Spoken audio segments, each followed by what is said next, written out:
ஆண்டவரும் அருமை இரட்சகரும் ஆகிய இயேசு கிறிஸ்துவின் நாமத்தினாலே உங்களுக்கு வாழ்த்துதலையும் ஆசீர்வாதங்களையும் இந்த அருமையான காலை வேளையில் நான் தெரிவிக்கிறேன். காலைதோறும் கர்த்தரின் வார்த்தை என்ற இந்த பகுதியில் இன்றைக்கு ஆண்டவராகிய கர்த்தர் நமக்கு கொடுத்திருக்கிற வார்த்தை யோவேலின் புஸ்தகம் 2ஆம் அதிகாரம் 28-29 வசனங்கள்.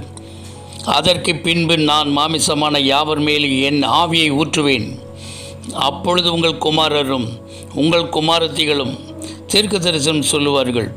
உங்கள் மூப்பர் சொப்பனங்களையும் உங்கள் வாலிபர் தரிசனங்களையும் காண்பார்கள். ஊழியக்காரர் மேலும் ஊழியக்காரிகள் மேலும் அந்நாளில் என் ஆவியை ஊற்றுவேன் என்றார். இன்றைய நாளிலே பரிசுத்த ஆவியானவருடைய பூமியில் இறங்கின நாளை குறித்து, பெந்தேகோஸ்தே நாள் என்ற நாளை குறித்து இந்த நாளிலே நாம் தெரிந்து கொள்ள வேண்டியது அவசியமாக இருக்கிறது. ஒரு எழுப்புதலுக்கு தேவையான ஒரு வல்லமை பரலோகத்திலிருந்து நமக்கு ஊற்றப்பட்ட அந்த தினத்தை அப்போஸ்தலர் நடவடிக்கைகள் 2ஆம் அதிகாரம் 1 நாம் வாசிப்போமானால், பெந்தேகோஸ்தே என்னும் நாள் வந்தபோது அவர்கள் எல்லாம் ஒருமனப்பட்டு ஓரிடத்தில் வந்தார்கள். அப்பொழுது பலத்த காற்று அடிக்கும் முழக்கம் போல வானத்திலிருந்து சடுதியாய் ஒரு முழக்கம் உண்டாகி அவர்கள் உட்கார்ந்திருந்த வீடு முழுவதையும் நிரப்பிட்டு, அல்லாமலும் அக்கினிமயமான நாவுகள் போல பிரிந்திருக்கும் நாவுகள் அவர்களுக்கு காணப்பட்டது.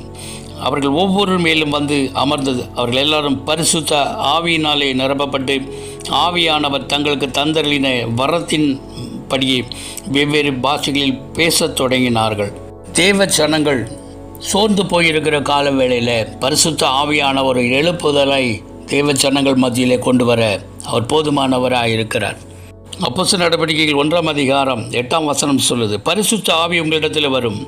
அப்பொழுது நீங்கள் பலன் அடைந்து எருசலேமிலும் யூதேயா முழுவதிலும் சமாரியாவிலும் பூமியின் கடைசி பரியந்தம் எனக்கு சாட்சிகளாக இருப்பீர்கள் என்று சொல்லுகிறார் ஆண்டவராகிய இயேசு.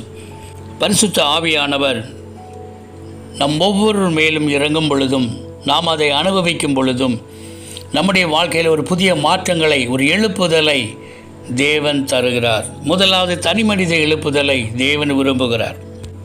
எழுப்புதல் என்பது பாவ உணர்வடைந்து மனம் திரும்பி தேவனுக்கு கீழ்ப்படிந்து வாழ ஒரு தீவிர வாஞ்சையும் விருப்பத்தையும் ஆசையும் நோக்கத்தையும் உண்டாக்குகிறதாக இருக்கிறது. எழுப்புதல் என்பது பூமியின் பரலோகத்தை அனுபவிக்க செய்கிறதா இருக்கிறது மனிதர்களிடத்தில். ஆவிக்குரிய மறுமலர்ச்சி, ஆவிக்குரிய எழுப்புதல், ஆவிக்குரிய புதுப்பித்தல், பரிசுத்த ஆவியின் மழை என்று சொல்லி பல பெயர்களிலே சொன்னாலும் இன்றைக்கு பரிசுத்த ஆவியானவருடைய எழுப்புதல் நமக்கு தேவை. யோவேல் 2:23 சொல்லுகிறது, சீயோன் குமாரரே, உங்கள் தேவனாகிய கர்த்தருக்குள் மகிழ்ந்து களி கூறுங்கள். அவர் தக்கப்படி உங்களுக்கு முன்மாரியை கொடுத்து உங்களுக்கு முன்மாரியையும் பின் மாரியையும் ஏற்கனவே வருஷிக்க பண்ணுவார். நாம் சுருக்கமாக 2 காரியங்களை பார்க்க போகிறோம்.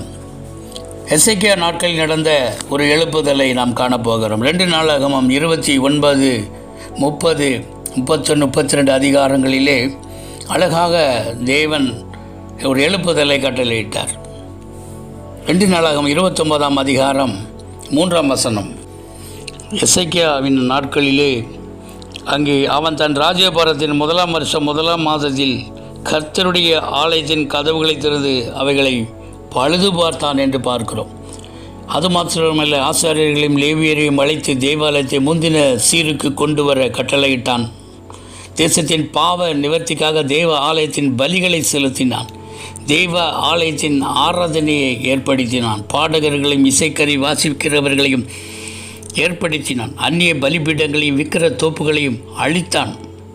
அசிரிய ராஜா எதிர்த்து வந்தபோது தேவனிடத்தில் அபயமிட்டதினால் கர்த்தருடைய தூதன் இரவில் அசிரியரில் 1,85,000 பேரை கொன்றதினால் மிக பெரிய வெற்றி அவன் கண்டான் என்று 2 நாளாகமம் 32:7-8 நாம் பார்க்கிறோம். நீங்கள் திடங்கொண்டு தைரியமாறுங்கள். அசிரியர் ராஜாவுக்கும் அவனோடு இருக்கிற ஏராளமான கூட்டத்திற்கும் பயப்படாமலும் கலங்காமலும் இருங்கள். அவனோடு இருக்கிறவர்களை பார்க்கிலும் நம்மோடு இருக்கிறவர்கள் அதிகம் என்று சொன்னான். அவனோடு இருக்கிறது மாமிச பயம். நமக்கு துணை நின்று நம்முடைய யுத்தங்களை நடத்த நம்மோடு இருக்கிறவர் நம்முடைய தேவனாகிய கர்த்தர்தானே என்று சொல்லி அவர்களை தேற்றினான் என்று நாம் வாசிக்கிறோம். அதே போல் பழைய ஏற்பாடுகளில் ஆசா மற்றும் யோசபாத் நாட்களிலே நடந்த எழுப்புதலை நாம் 2 நாளாகமம் 14, 15, 17, 20 ஆகிய அதிகாரங்களிலே நாம் வாசிக்க முடியும். அதே போல் எலியாவின் நாட்களில் உண்டான எழுப்புதல் 1 ராஜாக்கள் 17ஆம் அதிகாரத்தில் நாம் பார்க்க முடியும். எஸ்ரா நாட்களில் நடந்த எழுப்புதல், நினிவேவிலே எழுப்புதல், அதே போல் பெந்தேகோஸ்தே நாளிலே எழுப்புதல், பரிசுத்த ஆவியானவர் அளவற்ற ஊற்றுதல் காணப்பட்டது. ஜனங்கள் ஆயிரமாக மனம் திரும்பி இயேசுவை ஏற்றுக்கொண்டார்கள். சபைகள் அதிகமான வளர்ச்சியை காணப்பட்டது. விசுவாசிகள் எல்லோரும் ஊழியம் செய்கிறவர்களாக காணப்பட்டார்கள். உபத்திரங்கள் அவர்களை தடுத்து நிறுத்துவதற்கு பதிலாக அதிக தீவிரமடைய செய்தது. நாம் இந்த பெந்தேகோஸ்தே நாளில் என்ன செய்வோம்? தனிப்பட்ட வாழ்க்கையிலே நமக்கு உள்ளே ஒரு எழுப்புதலுக்காக தேவ சமூகத்தில் ஒப்புக் கொடுப்போம். குடும்பங்களின் எழுப்புதலுக்காக நம்ம ஜெபம் செய்வோம். சபையின் எழுப்புதலுக்காக, பட்டணங்களின் எழுப்புதலுக்காக, தேசத்தின் எழுப்புதலுக்காக நாம் தொடர்ந்து ஜெபம் செய்வோம். பேதுரு பேசும் பொழுது அந்த வார்த்தைகளை கேட்கிற ஜனங்கள் இருதயத்திலே குத்தப்பட்டார்கள். அவர்கள் ரட்சிக்கப்பட்ட அன்றைய தினம் ஏறக்குறைய 3000 பேர் அவர்கள் சேர்த்து கொள்ளப்பட்டார்கள்.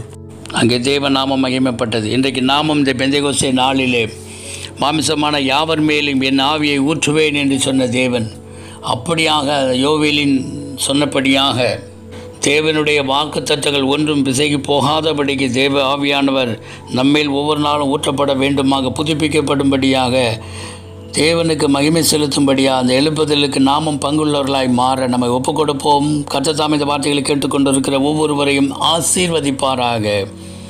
God bless you. கர்த்தர் உங்களை ஆசீர்வதிப்பாராக.